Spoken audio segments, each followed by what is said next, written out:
Tonight, a warning from Jacksonville Beach Police. Those so-called teen takeovers will not be tolerated. The message comes days after one turned violent, leaving 5 people shot over the weekend. And tonight, police say they are stepping up enforcement. Our Haja Ba is joining us live in Jax Beach. And Haja, they are adding more patrols to make sure this doesn't happen again.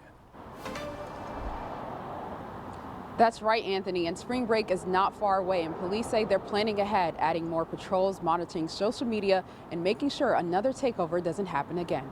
Customers just starting to run inside the building, and when the door open, you just hear gunshots running out. About 10 or 12, a lot at once. Thomas Zabateri, manager with Beachside Seafood, says he heard gunshots Saturday night, and then people ran into his Jacksonville Beach restaurant for cover. 5 teenagers between 15 and 18 years old were shot that evening near Beach Boulevard and 2nd Street during a teen takeover, close to the Seawalk Pavilion during a separate festival. They're getting into a lot more trouble, and since firearms and everything is a lot more accessible and a lot cooler now than it was back then, and it's getting more and more dangerous anywhere.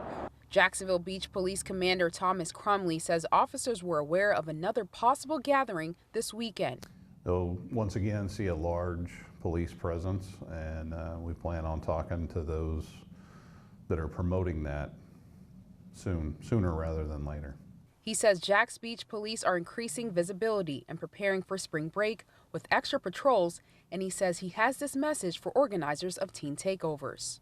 Definitely encourage them not to do it because of the violence and the criminal activity that seems to follow those type of events. People gather on the beach all the time, right? People gather in our parks all the time. They don't have takeover events. Takeover events, when you advertise that has a whole different meaning, right? And as for Zabateri, he's concerned that Jacksonville Beach is on his way for getting a bad reputation if the violence continues. It's not giving Jacksonville good credibility of being a vacation place if it keeps happening.